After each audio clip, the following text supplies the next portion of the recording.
pour l'instant, mais la Chine bombarde littéralement. Regardez, ce sont vos bombes qui tombent sur le territoire de Taïwan.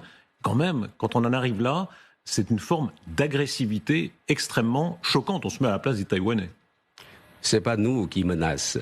Ah bah là, oui, c'est nous qui bombardez là. C'est nous qui sommes menacés. Parce que la souveraineté, l'intégrité territoriale de la Chine ont été menacées par les forces sécessionnistes visant l'indépendance de Taïwan et de certains pays occidentaux qui soutiennent ces forces sécessionnistes. 您现在看到的是4月21日，中国驻法大使卢沙野接受法国一家电视台记者的采访。Par la force y compris. Depuis, hein? Par la force y compris. Par tous les moyens. Si on ne peut pas réaliser. 一般来讲啊，你很难看到中国的驻外使节接受西方记者的采访，尤其是这种电视直播的采访。一方面是因为这些电视记者的采访提问都比较犀利，基本上怎么难受他怎么跟你来。另外一方面，这些记者多数对中国的外交使节也不太友好，毕竟是意识形态不同嘛。还有就是这个直播采访啊，很考验人，他不允许你犯错误，因为你一旦回答错误了，它即时就传播到了全世界，所以你很少能见到啊中国的驻外使节上西方的电视台的。但是这个卢沙野大使啊不一般，他在这几年啊驻外使节的过程中，可以说是频繁接受西方媒体记者的采访，而且每次采访基本都能制造出一些话题呀。所以呢，你可以看到他是中国驻外大使中间的一个另类，而且他在跟西方记者采访过程中啊，经常现场就怼起来啊。今天这场采访也不例外啊。采访刚刚开始啊，双方可以说是硝烟弥漫，剑拔弩张。De la réunification de la patrie par moyens pacifiques, on peut faire recours à tous les moyens. Est-ce que les Taïwanais n'ont pas le droit de disposer d'eux-mêmes exactement comme les Ukrainiens ont le droit de disposer d'eux-mêmes? Alors, Taïwan fait partie intégrante du territoire chinois depuis l'Antiquité. Et les deux rives du détroit de Taïwan appartiennent. 这场采访啊，其实内容还挺多的，既包括马克龙访华，也包括中国的台湾问题、中国的人权问题，也包括中国对乌克兰和俄罗斯之间战争的立场问题啊。话说这个话题谈到了俄乌战争的时候，果然就出了状况。D'abord, est-ce que la Crimée, à vos yeux, c'est l'Ukraine? Mais cela dépend de ce que. Non, ça comment dépend pas. Pardon, c'est l'Ukraine ou c'est pas l'Ukraine? Ou percevoir ce problème. Ouais. Mais il y a l'histoire. La Crimée était tout d'abord, tout au début, à la Russie, n'est-ce pas? C'est Khrouchtchev qui a offert la Crimée à l'Ukraine dans l'époque de l'Union soviétique. Mais pardon, selon le droit international, vous savez bien, c'est l'Ukraine. Selon le droit international, vous pouvez en discuter, le contester, mais c'est l'Ukraine. Sur le droit international, même ces pays ex-Union soviétique, ils n'ont pas le statut, comment dire, effectif dans le droit international, parce qu'il n'y a pas d'accord international pour concrétiser leur statut d'un pays souverain. Vous avez l'air de dire que l'ordre des frontières tel qu'il est né de la chute de l'Union soviétique, à vos yeux, n'est toujours pas réglé. Mais maintenant, il ne faut pas, comment dire, chicaner encore sur ce genre de problème. 这两个问题回答完之后啊，立刻就炸了，得罪了多少国家呀？第一，乌克兰，对不对？乌克兰的战争从开战到现在已经打了1年多了，目的是什么？目的说白了不就是维护自己国家领土完整吗？那你现在中国作为联合国常任理事国，你说克里米亚不属于乌克兰，那乌克兰肯定是不干，对吧？第二个呢，你说15个前苏联的加盟共和国在国际法上没有得到主权确认，那就更不干了啊！所以那波罗的海3个国家就率先站起来了，向中国提出抗议啊，要求中国解释自己的外交立场。紧接着，欧洲议会有80名议员联名要求把这个卢大使驱逐回中国。那法国的总统马克龙刚刚到中国访问的，也接受采访的时候说，这卢沙野大使说话不得体，不合适，是吧？等于这卢沙野大使在欧洲是真的是惹了一个大的外交风波啊。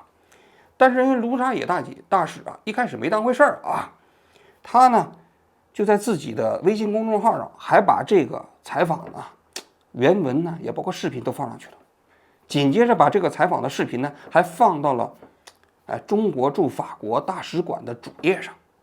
他那意思就是说，你们爱怎么想怎么想，你看我就是这么回答的。紧接着国内呢有很多人支持他，觉得卢沙野大使厉害呀。因为什么呢？因为卢沙野在面对西方记者的时候，他不怵，给人一种舌战群儒的感觉。那呢，在中国的社交媒体上啊，就特别吃香，就像当年的赵立坚一样。但是呢，这问题很快在继续发酵啊。4月24号这一天，毛宁外交部新闻发言人召开新闻发布会，有5个西方国家的记者轮番向毛宁提问。第一个就是塔斯社的记者，他说卢大使说这个克里米亚不一定属于乌克兰呐，他还因为是历史上是前苏联时期送给这乌克兰的。毛宁就说了，他说中国在乌克兰和克里米亚的问题上立场没有改变啊，我们要维护主权呐，什么之类的，说了一通废话。他没有直接说克里米亚属于乌克兰，他只是说我们的立场没有改变。紧接着呢，人就问，那乌克兰是主权国家吗？还有那15个加盟共和国是主权国家吗？毛宁呢应该说事先都准备好了这个问题，都是啊。后来又有一个人问的比较刁钻，那你卢沙野大使说的话跟你刚才说的不一样。那我们想问的是，你们对卢沙野大使这个说法是不是认可？有区别呀？结果呢，毛宁就说了，他说我说的话就是代表中国官方，他没有直接反驳卢沙野大使的话但他意思肯定是说卢沙野大使的话呢，肯定跟中国的官方立场之间有区别。紧接着有人问呢，说卢沙野大使的那个东西放到他自己的法国的那个大使馆的网站上，后来又给删了，那咋回事啊？这毛宁就开始打哈哈了，说那我们不清楚，对吧？事实上就是说，在4月23号的时候他的这个接受采访的视频呢，就从那大使馆的网站上给撤下来了。紧接着他微信公众号的内容也删了。在毛宁这个新闻发布会的第2天，也就是4月25号，中国驻法大使馆的网页上还发了一个声明，说卢沙野大使的这个观点是他在面对媒体采访的时候的一种个人观点的表述，不代表中国的官方立场。4月26号这一天呢，习近平跟乌克兰的总统泽伦斯基做了一个电话连线。要说这件事情其实挺蹊跷的因为俄乌战争发生之后，大家都知道泽伦斯基到过许多国家访问，然后呢到过很多国家的议会发表演讲，但是他第一没有来过中国，第二甚至都没有跟中国的国家领导人直接联系过，这按说也是绝无仅有因为中国是联合国常任理事国嘛。那么也就是一直到4月26号，也就是昨天，俄乌战争发生已经1年多后了，泽伦斯基在跟习近平第一次做电话连线，两个人谈了1个多小时。在这次电话连线中我看媒体的报道，中方强调的是要和平，但他没有抢主权大家注意而且特别强调了核战争没有赢家。啥意思其实肯定还是偏向俄罗斯，对吧？那意思就是说，你西方国家如果你要是帮助乌克兰，你要是把俄罗斯逼急了，那俄罗斯是有可能扔核弹的。扔核弹之后，你们想一想，你们承担起这个后果吗？没有赢家你还是要尊重俄罗斯的要求和立场，就这意思。泽伦斯基事后的新闻稿里头讲了那么一段话，就是我们乌克兰主权我们都坚持，我们不会用土地来换和平，克里米亚就是属于乌克兰。就为什么在这个时间点上，习近平会跟泽伦斯基电话连线呢？我的自己的看法还是跟卢沙野大使这前几天惹出的那场外交风波多少有一些关系。因为你想想，你说到这15个加盟共和国都没有主权国家地位，也包括尤其是这个克里米亚跟乌克兰之间，这是涉及到俄乌战争过程中间的重大国家利益。那如果你一个外交使节随便讲话，你最后虽然说它不代表中国政府的立场，那其实在国际社会上这也很难了断，很难收拾。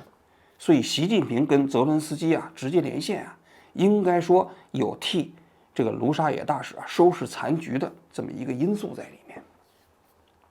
说到这儿啊，那很多人就会想了，这卢沙野什么来头？他自己惹了祸，还得是习近平给他收拾残局，给他擦屁股，是吧？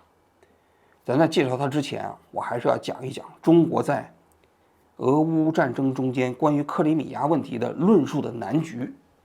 其实这个问题啊不太好回答，为什么呢？就是克里米亚问题啊，中国首先是肯定是跟俄罗斯一伙啊，希望能够站在俄罗斯的立场上，但是呢，它有个困难，因为俄罗斯啊坚持克里米亚属于俄罗斯啊，有2个理由。一个理由就是刚才说的，那历史上就是俄罗斯送给他的嘛，虽然当时是前苏联时期，是不是？但毕竟是送的，所以我再要回来。第二个呢，就是现在克里米亚的人多数都是俄罗斯裔，要让他们投票，他们肯定愿意跟俄罗斯在一起，并不愿意跟乌克兰在一起，所以这叫民族自决。但是中国呢，不愿意承认民族自决。就在这次访问过程中间，涉及到台湾问题的时候，那记者就问卢沙野了：“民族自决了吗？”卢沙姐不愿意啊，因为什么呢？因为你只要承认了民族自决呀，你中国的台湾问题，你面临相同的困境。那台湾说了吗？80%的人投票不愿意跟中国在一起，那为什么台湾就不能像乌克兰一样呢？来采取民族自决呢？所以中国其实在由于自己利益的限制，它是不能承认民族自决这个观点的，这个标准的。但是如果你不承认这民族自决的观点，其实从国际法上来讲，那克里米亚可不就是属于乌克兰吗？所以中国只能从历史上去论述关于克里米亚的问题，它是有一个论述困境，在我看来啊。那么我们现在回过头来讲这个卢沙野啊，我个人觉得卢沙野的观点其实肯定不是他的观点。你想想，作为一个驻外使节啊，尤其是驻法大使这样的一个职务，副部级啊，因为中国所有的驻这个5个常任理事国的这个国家的大使都是副部级，非常重要啊。他怎么可能自己脱口而出的观点代表他自己呢？他叫特命全权大使啊。特命全权大使的意思，他就是中国政府派驻他到那个地方，代表中国政府发言的。应该说，他就根本没有个人立场。那他的立场就是中国政府的立场，他说错的话也是中国政府的话。所以在我看来，卢沙野大使说的这个采访中间的所有的话，其实本质上来讲都代表中国政府的立场。那这卢沙野大使啊，我们就来介绍介绍他的来头了。他啊是升级版的，就是赵立坚。赵立坚大家都知道，战狼外交的形象代言人 logo， 但是呢，赵立坚其实只是一个新闻发言人，还真没啥权利，而且他的理论素养不够。说白了，他是机械的执行战狼外交的那么一种外在形式，这天天怼天怼地的是吧？但是这个卢沙野啊，在我看来啊，他其实是中国战狼外交的理论构架师。大家可以看一下这个卢沙野大使啊。他早年呢，其实是在那个非洲有一个国家叫塞内加尔，在那个地方做外交官。后来呢，也是因为一些言论吧，引起了国际社会的关注，高升了，回国到那个外交部当这非洲司的司长，一干了5年。后来呢，他就到了武汉市挂职，做了1年副市长。15年，他就到了中央外事办啊，这叫政策研究局当局长。大家都知道啊，中共的体制啊，是国务院有一套体系，中共就有一套体系。这个中央外事办对应的就是外交部。那中共的这套体系的位置啊，其实都是高于国务院的这套体系的。这中央外事办的政策研究局就是研究中国共产党的外交政策的。那这个中央外事办的主任是谁啊？就是习近平啊。所以你想想，他其实是习近平外交路线的构架师之一啊。前一段时间，就是2022年吧，他跟复旦大学的一个研究员做过一次电视直播、电视采访。我看了那期节目，其实那期节目中间，他曾经系统的阐述过自己的外交思想，也是关于他这个战狼外交的理论构架嘛。基本上归纳为3点。第一点啊，他就认为中国搞战狼外交啊，是因为国外疯狗太多，因为你们老想咬我们嘛，我们只能当狼。这是第一点。第二点就是现在啊，此一时彼一时。当年我们中国国力不行，现在我们已经是全球经济体中间的老二，而且呢，我们还在不断的往上升，是吧？将来有可能会对美国取而代之，这是第二点。第三点就是要构建国际新秩序嘛。你们过去以西方国家为核心的那么一套国际秩序体系该变了。当我们中国成长起来的时候，而且我注意到他那个访谈过程中间，他还提到了一点，就是他其实不再提所谓的西方的普世价值，他提的叫人类的共同命运价值、共同价值，也就是所谓的人类的共同命运体嘛，就是人类的共同价值。这个人类的共同价值啊，其实你可以看，习近平啊，在最近1-2年的外交场合上也是多次说过的，这是中国人提出来的，打着引号的普世价值，也就是中国版的普世价值。中国版的普世价值就是跟西方的普世价值相对立的，他就是认为你们西方的那个叫普世价值不是人类的共同价值观，而我们中国这个共同价值在范围上是大于你们西方的普世价值的，因为你们西方的普世价值只代表你们西方那几个国家，而我这个人类的共同价值观是代表整个人类。其实啊，我认为他这15年到16年，哥们儿就是在中央外事办公室的政策研究局里研究这些了。2016年之后啊，他其实就开始到加拿大就任大使啊。加拿大也是个非常重要的国家啊。他到了加拿大不久，就赶上了孟晚舟事件。孟晚舟事件发生不久啊，他当时就接受采访的时候说，他说孟晚舟事件说白了就是西方的白人优越论，导致了，态度非常强硬啊。当时也是引起了很多外交风波。后来他由于在这个加拿大这个国家做外交官做的这个非常顺畅啊，后来就调到了法国做大使，就正式步入到了一个副部级官员。他在离开这个加拿大的时候啊，在那个答谢晚宴上，他曾经说过一句话，他说青山遮不住，毕竟东流去呀。什么意思啊？说白了，他内心其实是充满着对这个西方这些国家的不屑。他认为中国真的崛起了，你们再阻拦中国社会的发展，我们中国也要强大，我们要变成一个你们不舒服，但是你们不得不接受的对手。说白了就是如此。他到了法国之后啊，其实他过去的那一套外交理念一以贯之啊。他在接受采访的时候曾经说过什么呢？说过法国那些研究啊中国问题的那些专家是小流氓。这个话确实说的是非常难听啊。然后后来呢，法国外交部就不高兴了，叫他去到外交部解释啊，就召见大使嘛，要求解释嘛。这哥们说他没空啊，第2天才去。那当时这个消息传到国内的时候，国内的小粉红又沸腾了。你看到吗？中国的外交官根本不听他们招呼，是吧？一方面说他是流氓，另外一方面你们外交部召见呢，他还说他没空，是吧？后来呢，他在上一次接受记者采访的时候，说到台湾问题，也就是佩洛西访问台湾的时候，他说台湾要统一，统一之后啊，说台湾的老百姓都要接受教育，是吧？那你想想，那这个新闻当时也传出来之后，那整个台湾的舆论也大哗呀，西方社会也大哗呀。所以他在法国啊接受媒体采访呢，不断的说出这些非常强硬的话啊，已经成为了这个卢沙野大爷的大使的一个 logo。那在我看来呢，就是他实际上就是升级版的赵立坚，而且他的真正的观点呢，是代表了习近平现在的外交思路的。那么习现在在俄乌战争期间的那个核心思想，我记得我曾经讲过，其实就是希望乌克兰能够通过放弃克里米亚，跟俄罗斯达成某种妥协。就是在习的和平方案里头啊，内在方案里头就认为，乌东4州或许可以谈，但是克里米亚俄罗斯绝对不会让。那你乌克兰要接受这个方案，你只能接受克里米亚交给俄罗斯。这个观点啊，过去他跟俄罗斯谈判的时候肯定谈过，但是在此前的这个媒体中间没有讲过，被这个卢大使一不小心在接受媒体记者采访的时候给说出来了。说到这儿，肯定很多人都意识到，中国在处理乌克兰的克里米亚问题和中国的台湾问题上其实是两个标准。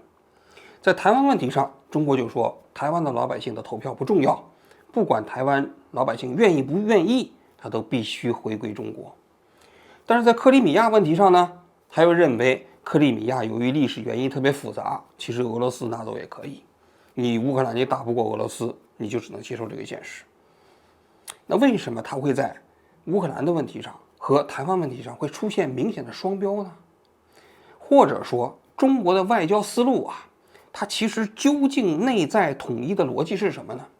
我这两天我也想了一下这个问题，我个人觉得所谓的战狼外交其实它是有统一价值观的。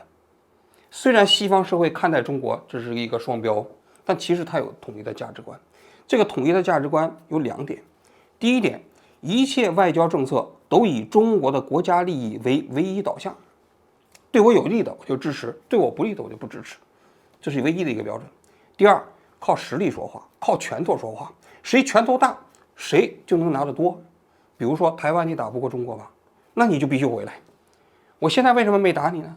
是因为现在我要打你的话，美国可能也要打我，那我现在打美国暂时可能还打不过，我就先忍一忍，等我力量再强大了，美国不敢打我了，我就打你。克里米亚也是的，你乌克兰你打不过俄罗斯，对不对？那你就老老实实的把这个克里米亚让出去，没有什么好讲的。假如说你乌克兰你要是也有核武器，那你这个俄罗斯要拿你的克里米亚，你跟他干，你谁让你把核武器给都给废除了呢？这就是他的理论，大家记住了吗？大家看到了吗？就中国的战狼外交的核心的理论就这两条，它有一个非常致命的问题，它没有抽离国家利益之外的价值观。但你想想，这其实是蛮危险的，也蛮可怕的。在哪儿啊？就是如果我们只以国家的实力为导向的话，这国家的实力会发生变化。你现在是一个弱国，过几年可能会变成一个强国；你现在是个强国，过些年你有可能变成弱国。那你现在摄取的靠国家利益摄取的利益，将来你变弱的时候，别人是不是可以把你抢走呢？能吗？那么如果我们要是在这个所谓的国家利益之外，国家力量之外没有一个大家共同遵守的价值观的话，那整个国际社会将永无宁日。为什么战狼外交啊在国际上不得人心？在我看来就是如此，它缺少一个在国家实力和国家利益之外的共同价值观。不管是这个卢沙野还是习近平，他们的外交思路是一以贯之的，都一样。说到这儿啊，我觉得大家可以观察一下这个卢沙野未来一段时期的个人命运。假如说他被召回中国，负一个闲职，那就说明他前一段时间捅的这个篓子啊，可能真的是因为他自己的原因，他自己的观点超越了中国的外交路线。但假如说，出了这么大的事儿，他过一段时间还在继续当这个驻法大使，那就说明啊，这卢沙野所说的一切的话，都是习近平教他的。好，我今天就讲到这里，谢谢大家。Est-ce que la Crimée, à vos yeux, c'est l'Ukraine? Mais cela dépend de ce que non, ça comment, dépend pas. Pardon, c'est l'Ukraine ou c'est pas l'Ukraine? Ou percevoir ce problème. Ouais. Mais il y a l'histoire. La Crimée était tout d'abord, tout au début, à la Russie, n'est-ce pas? C'est Khrouchtchev qui a offert la Crimée à l'Ukraine, dans l'époque de l'Union soviétique. Mais pardon, selon le droit international, vous savez bien, c'est l'Ukraine, selon le droit international. Vous pouvez en discuter, le contester, mais c'est l'Ukraine. Sur le droit international, même ces pays ex-Union soviétique, ils n'ont pas le statut, effectif dans le droit international, parce qu'il n'y a pas d'accord international pour concrétiser leur statut d'un pays souverain. Vous avez l'air de dire que l'ordre des frontières tel qu'il est né de la chute de l'Union soviétique à vos yeux n'est toujours pas réglé. Oui, maintenant, il ne faut pas, chicaner encore sur ce genre de problème.